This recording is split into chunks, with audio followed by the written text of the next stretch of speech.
नमस्कार दोस्तों, स्वागत करता हूं मैं आप सभी का अपने इस यूट्यूब चैनल पंकज क्लासेज में। कैसे हो दोस्तों? आशा करता हूं आप सभी अच्छे ही होंगे। चलिए दोस्तों, आज का अपना टॉपिक होगा थ्योरी वाली क्लास होगी अपनी। कौन सी वाली क्लास होगी? थ्योरी वाली क्लास होगी, जिसमें बात करेंगे अपन मेवाड़ के इतिहास से संबंधित। चलिए दोस्तों, मेवाड़ को मैं इस तरह से पढ़ाऊँगा कहानियों पर आधारित, जो आपको आसानी से याद हो जाएगा। आपको एक बार पढ़ते ही आसानी से याद हो जाएगा। जैसे किसी भी राजा का नाम आएगा, तुरंत आपको उसकी उपलब्धियों के बारे में जानकारी मिल जाएगी। चलिए दोस्तों, आपको वीडियो अगर अच्छा लगे तो वीडियो को लाइक करें और चैनल को सब्सक्राइब करके बेल आइकन को ज़रूर प्रेस करें, ताकि आने वाले इस तरह की वीडियो आपको जल्दी से मिल सके और आपकी नॉलेज अच्छे से इम्प्रूव हो सके। चलिए दोस्तों, वीडियो चैनल को सब्सक्राइब करना और बेल आइकन को दबाना बिल्कुल नहीं भूलें, और वीडियो को पूरे अंत तक जरूर देखें। चलिए दोस्तों, आज के अपने मेवाड़ के इतिहास से संबंधित बात करने वाले हैं। मैं आपका ज़्यादा समय नहीं लूँगा, और उससे पहले अपन बात करते हैं मेवाड़ से इतिहास से संबंधित। चलिए दोस्तों, अपन आते हैं मेवाड़ में। मेवाड़ को जानते हो, जैसे उदयपुर संभाग जो पूरा का पूरा मेवाड़ कहलाता है, उसको मेवाड़ के नाम से जानते हैं। चलिए दोस्तों, मेवाड़ मेवाड़ में दो वंशों ने शासन किया था। उसमें से पहला वंश है गुइल वंश, जिसको अपन गुइल वंश है। गुइल वंश को अपन कह सकते हैं या रावल वंश, गुइल वंश या रावल वंश, कोई भी एक कह सकते हैं। चलिए दोस्तों, और दूसरा वंश हुआ है सिसोदिया वंश। सिसोदिया वंश को अपन कह सकते हैं दादा वंश, जिसमें दादा लोग पैदा होते हैं उसको, जैसे कि महाराणा प्रताप वगैरह। महाराणा प्रताप सभी इसमें सिसोदिया वंश में ही पैदा हुए हैं, है ना। तो ये एक शरीफ वंश है और ये एक दादा वंश है। याद रखना दोस्तों, वीडियो को अच्छे से देखना, ताकि आपको यहीं के यही याद हो जाए, क्योंकि अपने क्लास का मकसद पढ़ाना नहीं है, सिर्फ यहाँ का यहीं याद करवाना है, ताकि आपको उस कहानी के याद आते ही पूरा वंश के बारे में अच्छे से डिस्कस कर दो। चलिए दोस्तों, अपन बात करते हैं गुइल वंश। सबसे पहले बात करते हैं गुइल वंश या रावल वंश। किसकी बात करें, गुइल वंश या रावल वंश? इसका संस्थापक माना जाता है गुहादित्य को। किसको माना जाता है? गुहादित्य। गुहादित्य कहा जाता है। गुहादित्य इसका नाम क्यों रखा? गुहादित्य कहाँ का था? गुहादित्य क्या इसका नाम क्यों रखा गया?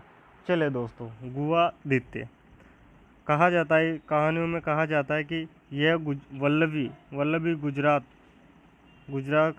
के राजा का पुत्र था। तो गुजरात के राजा का पुत्र था। माता का नाम क्या था? पुष्पावती।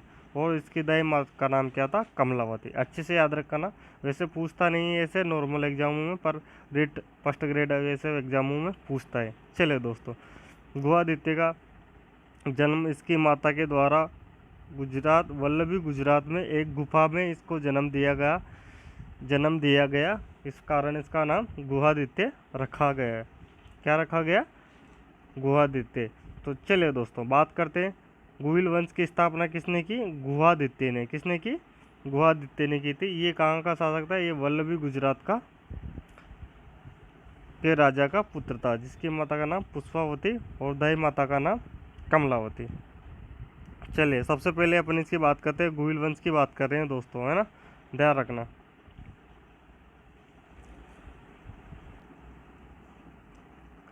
अब बात करते हैं अपन बप्पा रावल को मैं बाद में पढ़ाऊँगा दोस्तों। पहले बप्पा रावल को जहाँ पर अच्छा लगेगा वहाँ पर पढ़ाऊँगा, जहाँ आपको डायरेक्टली याद हो जाएगा, है ना। तो बप्पा रावल को अपन बाद में पढ़ेंगे, है ना, इसको छोड़ देते हैं अभी। अब बात करते हैं अल्लट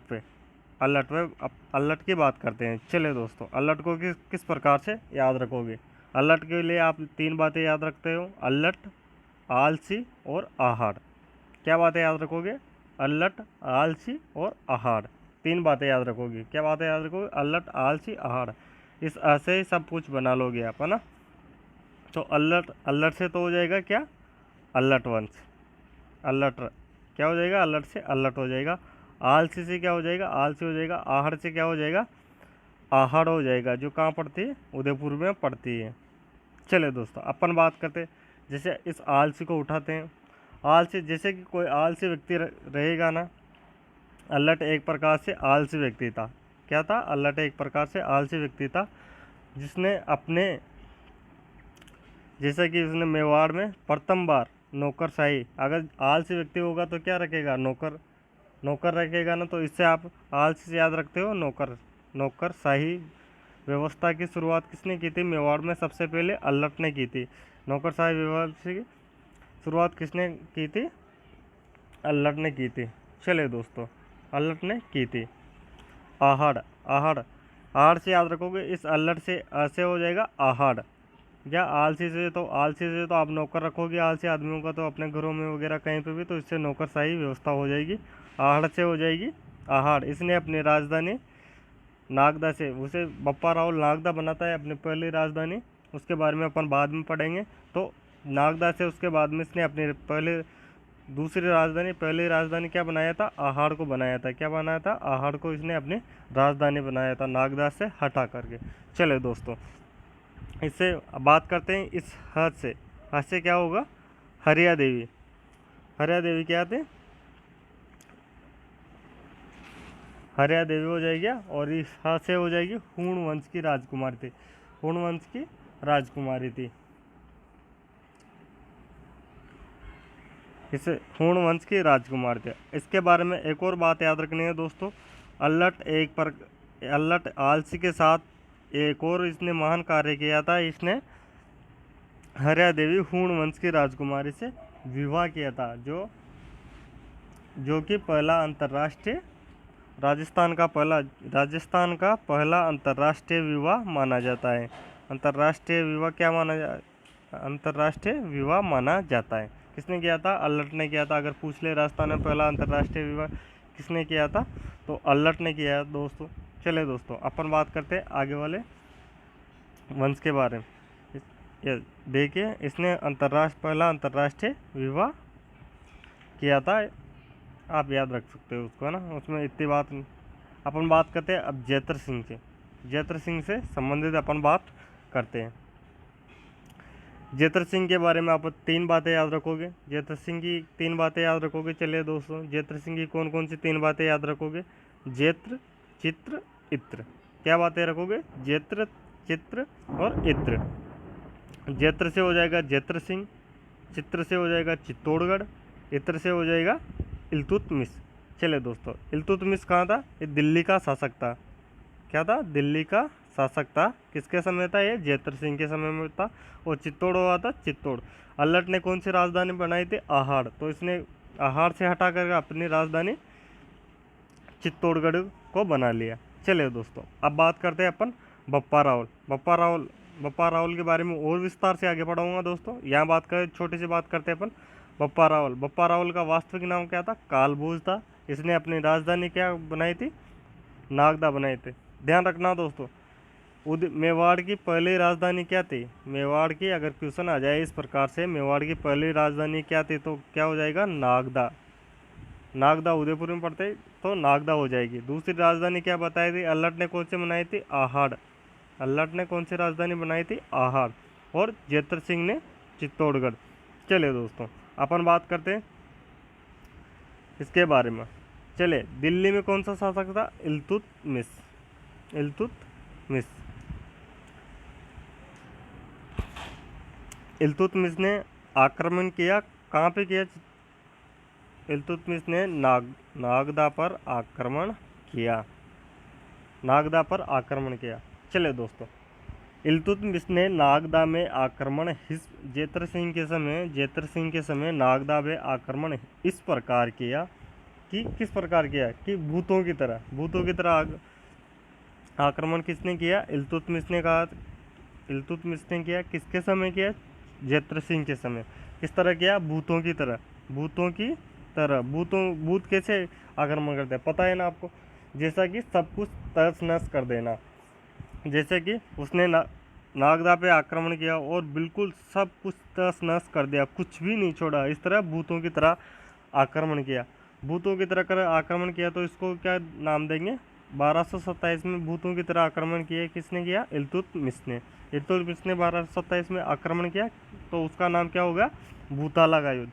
जब नागदा पूरी तरह से नष्ट हो गया था तो जेतर सिंह ने जीत नहीं पाया, उसने आक्रमण किया और नागदा को पूरी तरह से तहस नहस कर दिया था, है ना।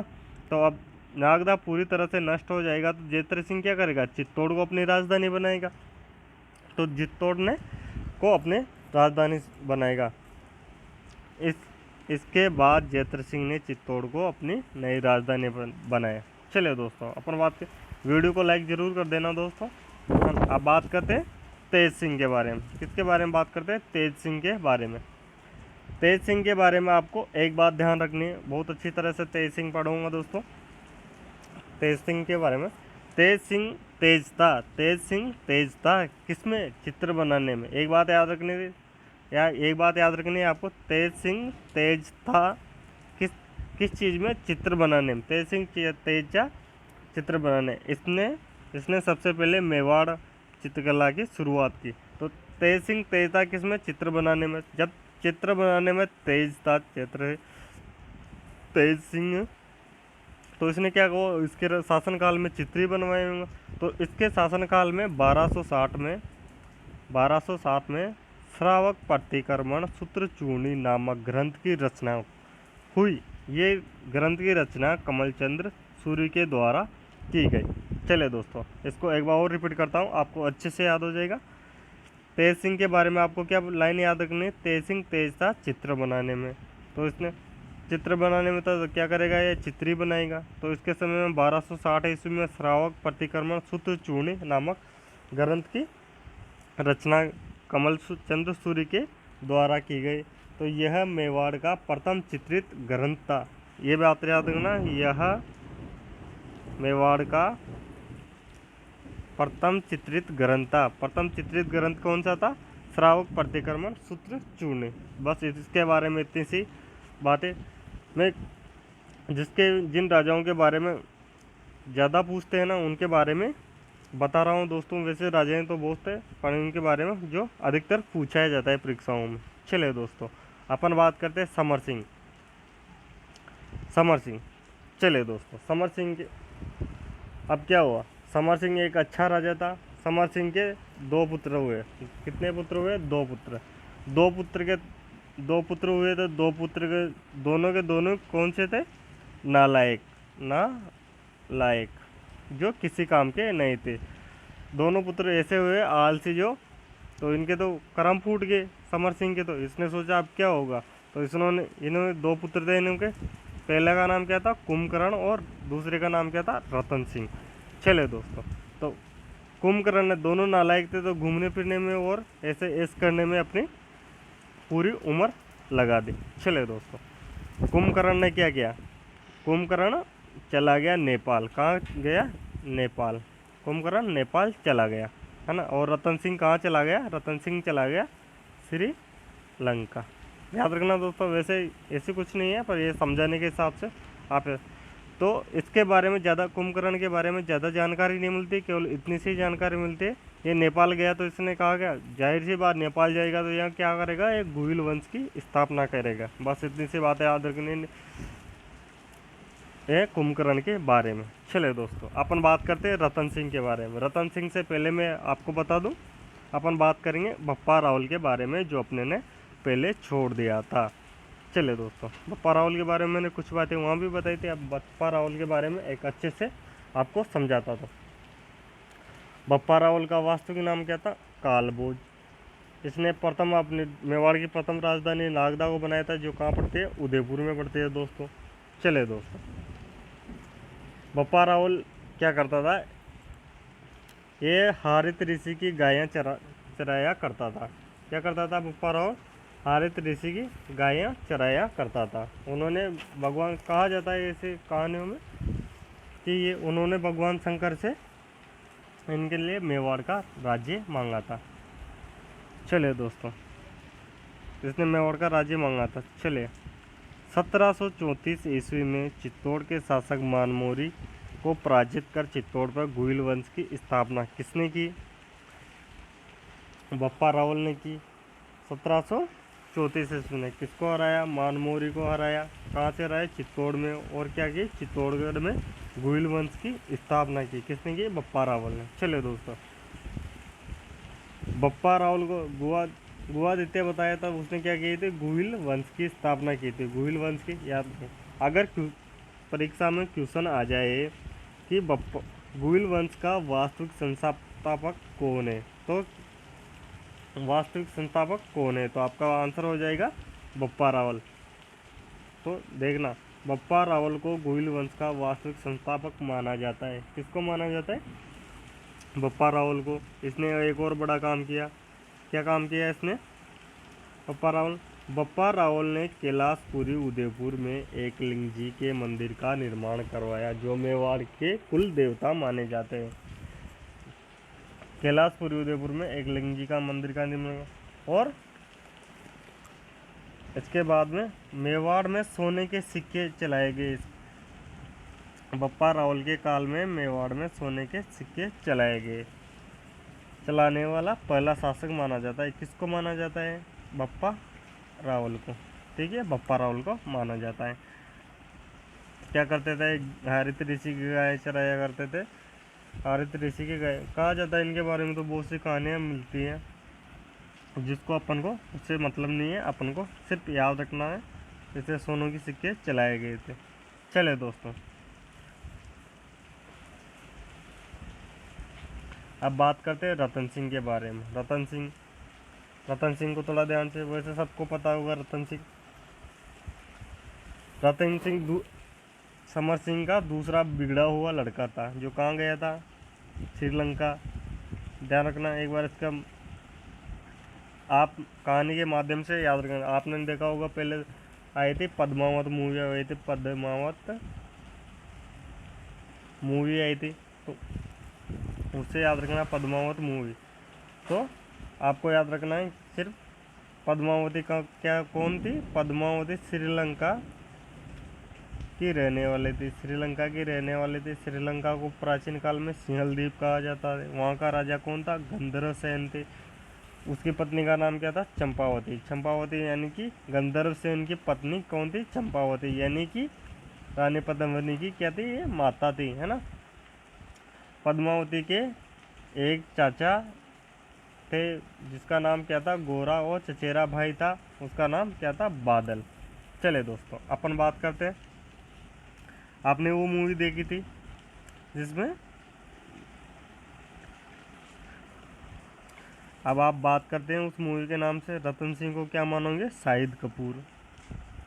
शाहिद कपूर कह सकते हो इसको, शाहिद कपूर कह सकते हो, है ना। पद्मावती कौन थी? आपको सबको पता है, दीपिका पादुकोण। पद्मावती नाम याद मत रखो आप, तो दीपिका पादुकोण नाम याद रख लो समझने के हिसाब से।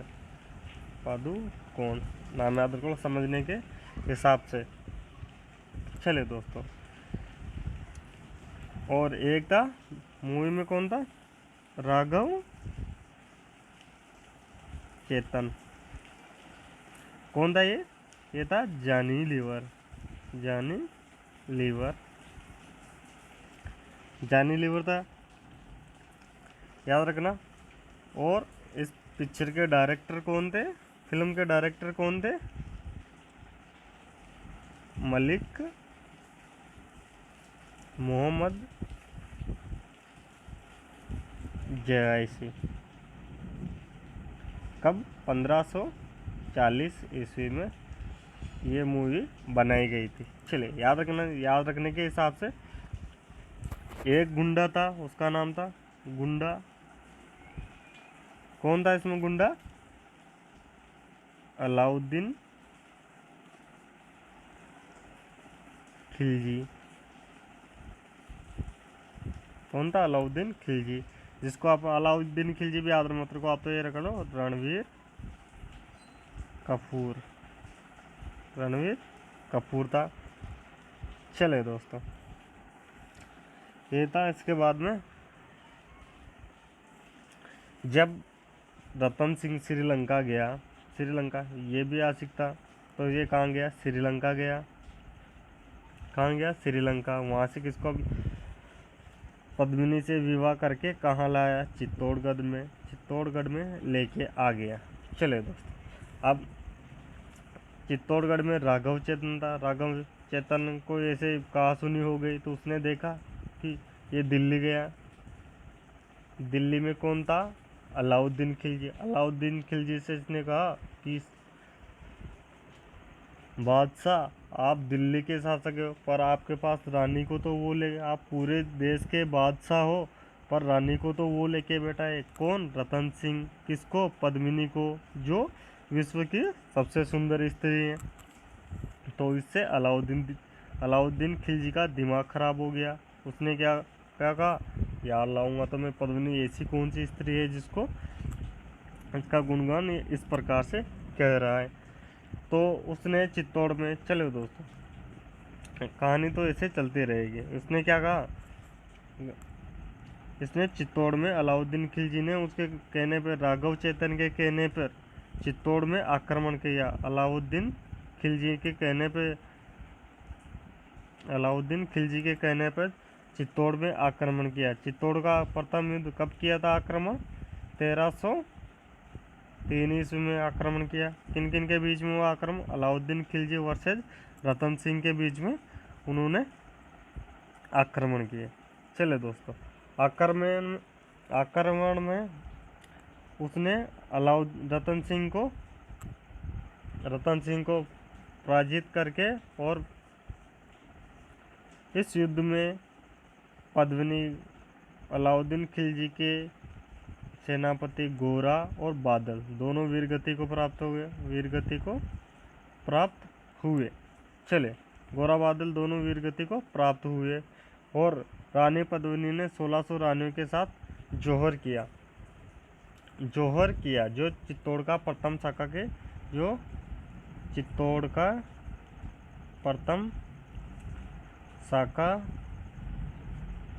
के नाम से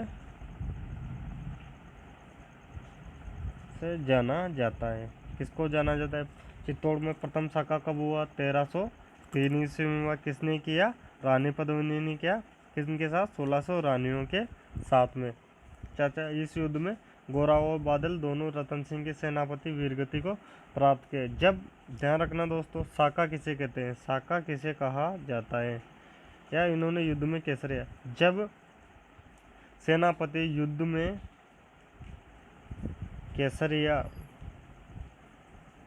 केसरिया और रानियां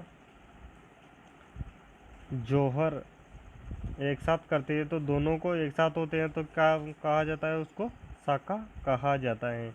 चले दोस्तों, वीडियो ज़्यादा लंबा हो जाए इसके लिए आज की इस वीडियो में इतना ही। अगले वीडियो, इसके बाद आने वाले वीडियो और भी अच्छे से होंगे और कहानियों के साथ में इसी प्रकार से पढ़ाऊँगा। तब तक अगर वीडियो अच्छा लगा हो तो वीडियो को लाइक करें, चैनल को सब्सक्राइब करके बेल आइकन को ज़रूर प्रेस करें, ताकि आने वाली नोटिफिकेशन की जानकारी मिल सके, और वीडियो को अपने दोस्तों में शेयर करें। तब तक के लिए बाय बाय।